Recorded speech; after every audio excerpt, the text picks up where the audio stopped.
Hey, this is going to be another budget laddering video. Maybe not as long as the last one because that Starhorn Dervish game ended up being a Starhorn versus Dervish deck ended up being a pretty long one. So hopefully this will be closer to 20 minutes rather than 30.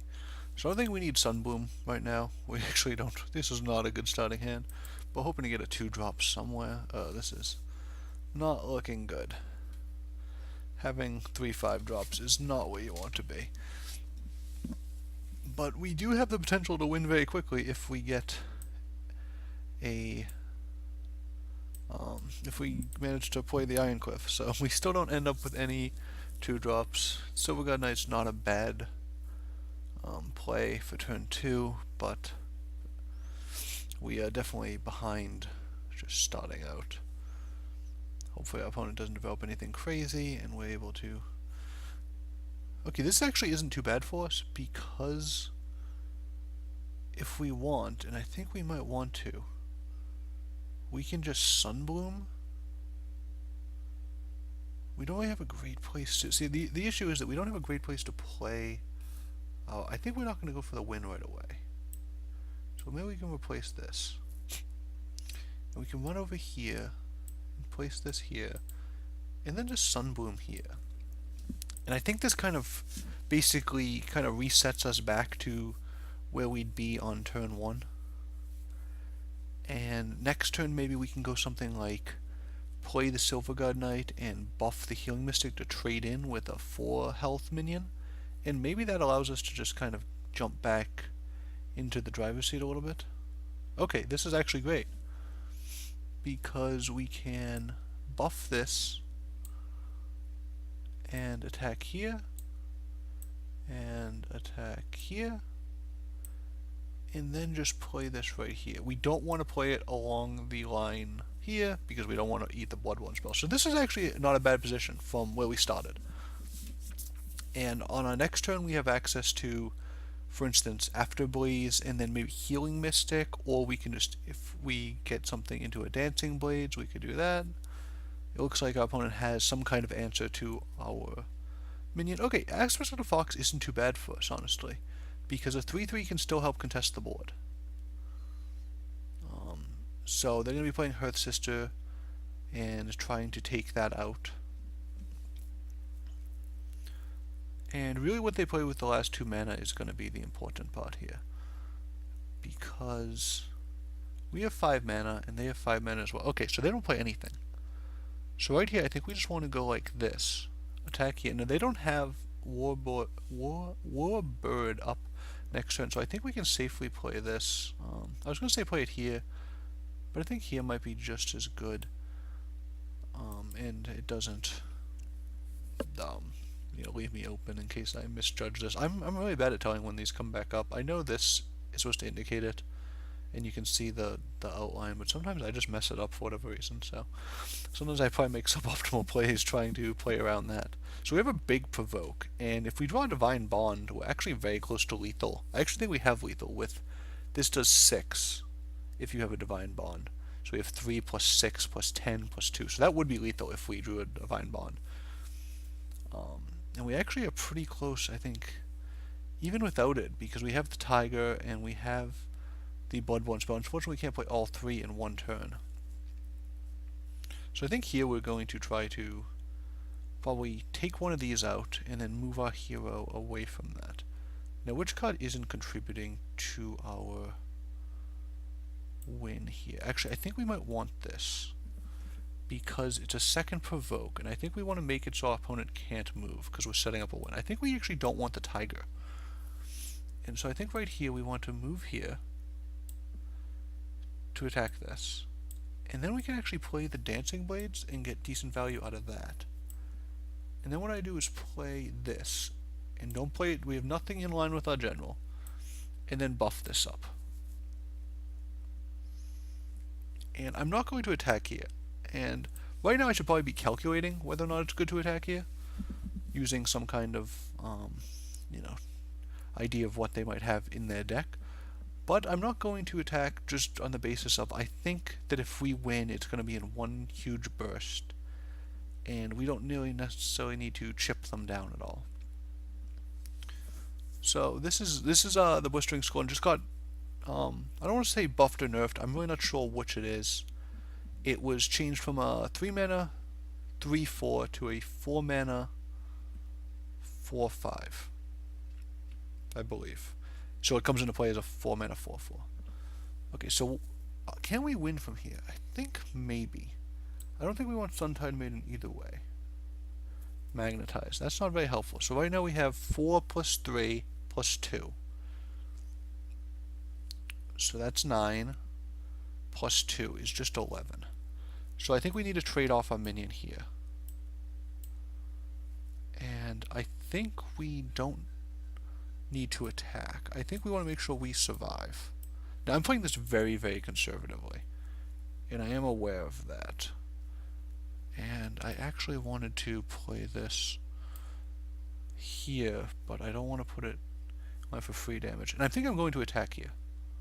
I think I'm going to do that, because I think it's getting to the point where we can win with the rest of our minions, and we're not going to be looking for a big Divine Bond.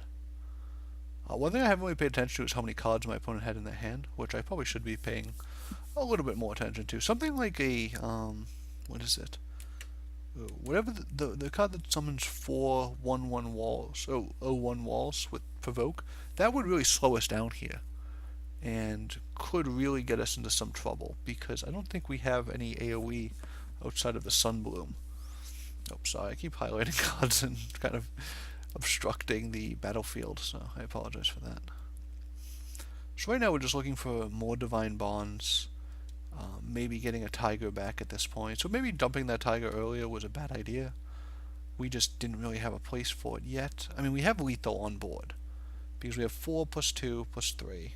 It's 9, 10, 11, 12, plus this, 13, 14. So we have damage, certainly in our hands. And we... oh wow, that's an interesting play. You don't see Avalanche very often. So let's see where we're at. Oh, and our opponent just concedes. I don't know if they were dead, but they were definitely close. Magnetize actually could have been used to drag the Rust Crawler out of the way of our minion, so we could have moved up and done some more damage. So that's one thing to note. So we've played a few of these decks. Max, try Songhai just got nerfed, but I don't think any of the cards in our deck did. We'll try the Swarm deck. The Kara deck I don't really want to play because the Cryogenesis got nerfed, and I'm not sure if that deck is still built optimally given that nerf. So I don't think we need both Tigers. One thing to note is if they play a Katara on turn 1, having a Tiger is really good because the Tiger will stick around. So attacking a 1/3 with your Tiger is something that you're definitely looking to do in a lot of situations. So I don't want to just immediately dump both Tigers, even though they're really not early game minions most of the time. They're more of a removal spell or a finisher, or something that triggers our Death Watch minions, or just a variety of things. That's why they're so great, just the versatility of just a 3/2 for 3 rush. And rush is a very, very strong mechanic. I think anyone who plays a little bit realizes that pretty quickly. So like right here, they're playing something defensively, and that is the Katara. Now, we can kill that, and the way we'd have to kill it is by playing our Blood Tier and then playing the Tiger. And I think we might just do that, because I'm not overly concerned with sort of dumping the cards. And I think we have some plays for the next turn. Either way, we can draw some more cards, or we can deploy this if we have something to trade off with. If we're able to destroy our enemy minions with just our general and the Blood Tier, we're going to play the Blood Moon Priestess and get 2 Wraithlings. And if we can do that, we're very, very happy. Our opponent's pretty valued into killing this off. They really don't want to leave this up, because you don't want it to get another 3 attack worth of value. So I mean that's why, you know, attacking into the 1/3 is so valuable, because you get 2 attacks worth. And that's, you know, a good way to tell if you're getting value out of your minions. So opponent seems to be playing a pretty defensive strategy so far.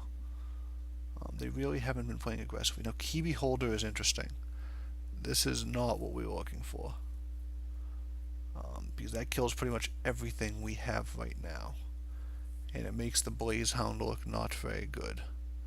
So I think what we want to do is... we might end up playing the Blaze Hound anyways. Because at some point our minions are going to die. They're going to be able to kill something with that. And we don't really have a good answer yet. So this is where a tiger right there would have been amazing. So this is something where we could fall pretty far behind if we're unable to find an answer to that relatively quickly. And we do have some answers. We have ritual banishings. We have more tigers. I think we have demonic lures as well. So, you know, we're not light on answers in this deck, but we still need to find them. So, and right there, I'm not sure if playing the Blaze Hound was best. We didn't want to play the Blood Moon Priestess because getting that killed isn't very good, but we're just sort of cycling this. If they play that, and they're just going straight for our general. So that's a very aggressive play after playing defensively for a little bit of time. So this actually becomes pretty interesting, because now I don't think it's a bad idea for us to throw out minions to eat up attacks, because they, you know, saving us 7 health per turn. Now, I think we want to save the Primus Fist, because if we were to replace into a tiger, we'd want the Primus Fist to be able to kill off the Key Beholder. And there we go.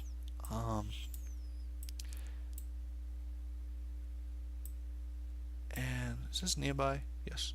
So we'll go right here, and we'll go right here,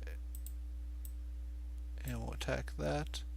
And I think it's best to attack this at this point, to land an attack. And I don't think we need to do that with the Shiro, but I think it's a good idea to attack this. So our opponent is actually now pretty low, given that they're facing a total of 15 power on the board. So if our opponent were not to kill anything, we would win with the Shadow Dancer. I imagine our opponent's going to kill this with either its face or spell. Now, Ghost Lightning is very good against us here.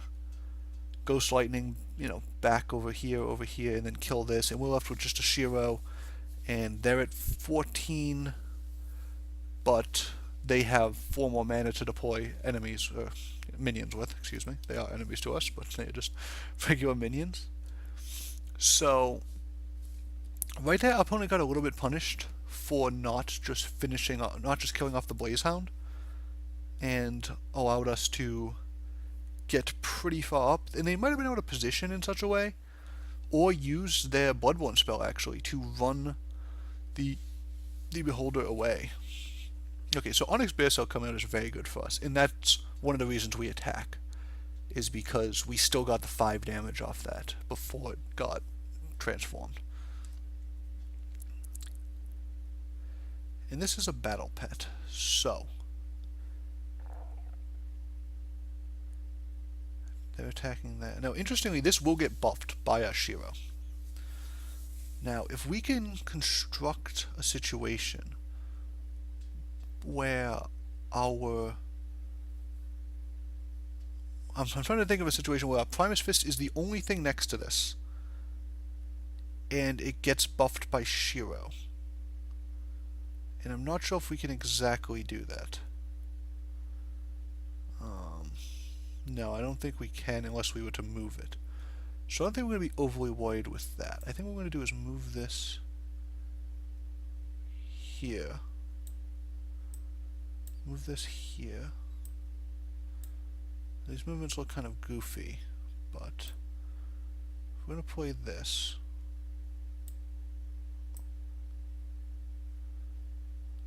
we're going to go over here, attack here, attack here, play this. Now, I don't think I played that optimally. I'm really confused as to what my idea was there. An attack in here. And that will gain us a couple health. So I think we're pretty safe on health right now. Being at 18, even with them having a 6-card hand. With only 6 mana, I don't think there's nothing they can do. And they're boxed in pretty soundly. Their play would be to run this way. They could attack here. But they're boxed in sort of vertically or laterally. Those are different, but I'm trying to kind of convey there's a line down this column that they're going to have trouble breaking through. Because they can run this way, but if they otherwise they're just running one square away from us. So if they try to run this way, they could try to block, but they're not in a great situation. Even if they were to inner focus here, they can attack this, and now they can just run this way. Oh, what is this? What is going on here? Okay. Oh, they're going to kill the shadow. Okay, that makes sense. So I was a little bit confused there. And yeah, this is very strong because it can just kill the Shadow Dancer. Wow. Okay, so the game turns rather suddenly. They should have killed the Shadow Dancer first. And now I think we still have lethal, if I'm looking at this correctly. We have 1, 2, yeah. Kind of because of their misplay. So we might have got away with one there. And our little buffed panda will attack for the victory. So that was interesting. And I was sort of a little bit overconfident at the end that we were going to just run away with that. But then we got hit pretty hard with those killing-edged kataras. So do we have any other decks? Oh, we can play Songhai itself because we don't actually have any of the things that were nerfed, I believe. Actually, we might be playing Mana Vortex in this deck. So maybe that's not a good deck to play. I wonder if we have any other decks that weren't nerfed. We could take a look at this Blast deck. We could take a look at the Creep Aggro deck. Maybe we'll take a look at this one and see how this fares. I think this is one of the weaker budget decks that we've had so far, but I think it's still certainly playable. And we're not worried about removing their minions early, I don't think. We're more worried about deploying our own, because I think that we have the more aggressive strategy than most Vassth decks. So just having the Demonic Lures is going to be more of a getting things out of our way late game tool than a early removal tool. I don't think we need a second Primus Fist, so I'm just going to trade that back in. And then we get the Ooze, so I'm going to run the Ooze out as opposed to the Abyssal Crawler here. Even though this generates Shadow Creep a little bit more reliably, I think this is more mana efficient in terms of spending all our mana on the turn. And this allows us to play it for free in a lot of situations, because we can just play it on a tile. Okay, so they play Shroud, and this is fine with us. We're going to move forward and kill that. And what we're looking to do is play Sojourner. I don't think we need this necessarily. So what we're going to do is sort of play like this, and then use this minion to protect, and play it like that. So we didn't get to kill the Healing Mystic. I hate leaving enemy minions on the board. I think if you want to be decent at the game, the only 2 rules you need to know are spend as much of your mana each turn as you can, and clear the board as efficiently as you can. And I think if you do those, you can get to gold or diamond with any random deck relatively easily, just because those are the guiding principles. And it's very similar. In Hearthstone, it's even more of a thing. If you want to get to rank 5 in Hearthstone, just take any net deck and follow those 2 rules.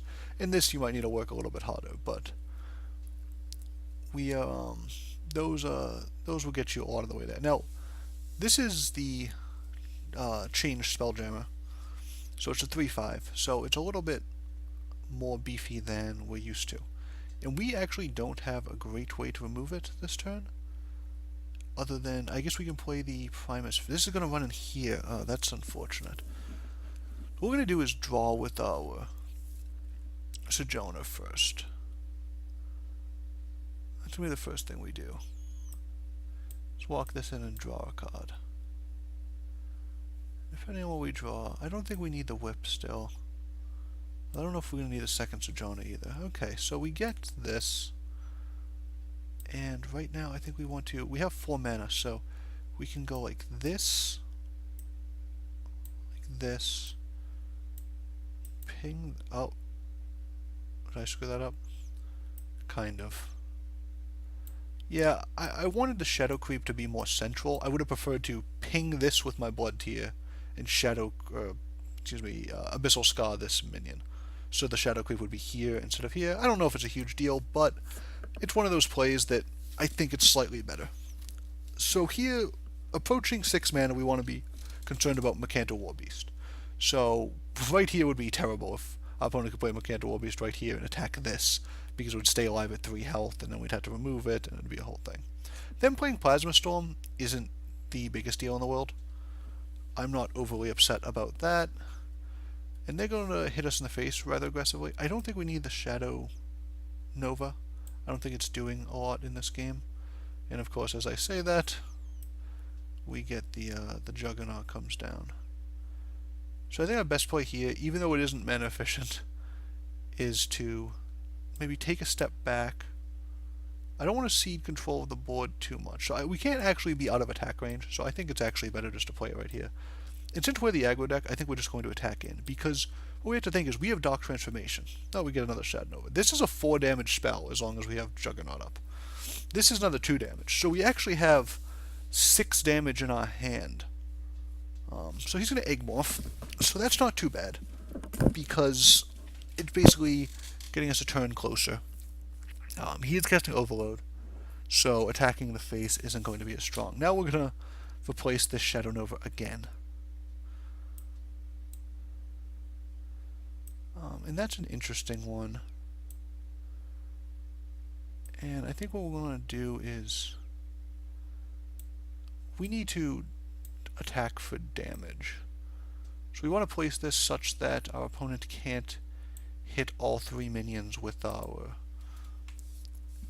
with a Mercantor. So if they were attacking with a Mercantor, they couldn't hit all 3 of these. And I wouldn't be surprised if that came down. Yep.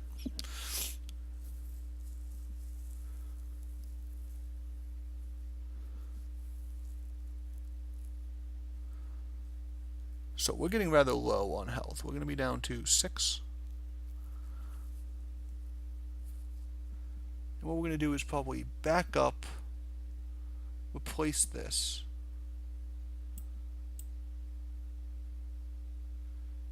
That wasn't exactly what we were looking for. Run this here. Play a Primus Fist.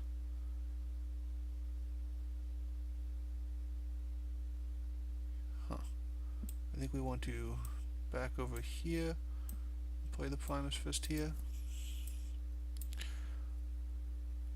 Oh. Oh Lord. I meant to hit this, and I just did not do that. So, we're kind of priced into Dark Transformation in there. Wow. Okay, so here we are. Now we actually have a 2 damage spell here, and a ping, and we can cast that all. So we can do 3 damage out of hand. So I think a Warbeast will kill us, right? Oh no. Because we didn't get hit in our face yet. So can we win this? I think we might actually be able to sneak a win. If our opponent moves forward and attacks, we go down to 2. Our opponent goes down to 6. And then we said we had 2 in our hand?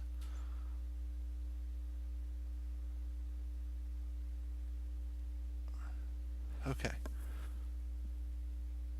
This is 2, 3, 4, 5, 6. So if we exchange the Blood Tier, Actually, I think this is the worst one. This only adds 1 damage. Otherwise, we have 1, 2, 3, 4, 5, 6. So we can go for the draw either way. So we trade this in, see if we can get something slightly better than a draw. So we'll play this. And that will do 1 damage. We'll Void Pulse to go up to 5. Oh my. And then we can attack. And attack for the win. Oh wow, that was a fun game. That one we really kind of snuck out a victory. And that's why we play the... I'm surprised we didn't get any XP from that. I feel like we all played... That wasn't a short game. So that was a really cool video, I thought, actually. And those were some interesting games. Especially that last one, where we really had to cycle through our deck and find some answers in both games. Even against Songhai, I think we found some answers. And you see play mistakes on both sides, myself and my opponents. And I think if you think, as you watch your games, you'll see your opponents do make a lot of mistakes, and capitalizing on those is sort of the key to winning with budget decks a lot of the time, because you're going to have the weaker cards, so you need to see those openings in the play mistakes your opponents make. So recognizing those is going to be important. And in that game, I'm not convinced that with the Mecanter, our opponent couldn't have found a way to finish us off there. Of course, I don't know the context of their hand or, a lot of things. I don't mean to criticize anybody. It's just that, that was close to exactly what they needed to kill us. And, it was probably a situation where we could have preserved a little more health and they could have done a little bit more damage. And those are the margins the game swings on. Is a few points here or there, a minion surviving when it otherwise wouldn't. It doesn't take much to really snowball a game. So that was the second laddering with budget decks video. I'm having a decent amount of fun playing some of these decks. I think I need to work to improve them a little bit. But hopefully everyone enjoys watching. Thanks.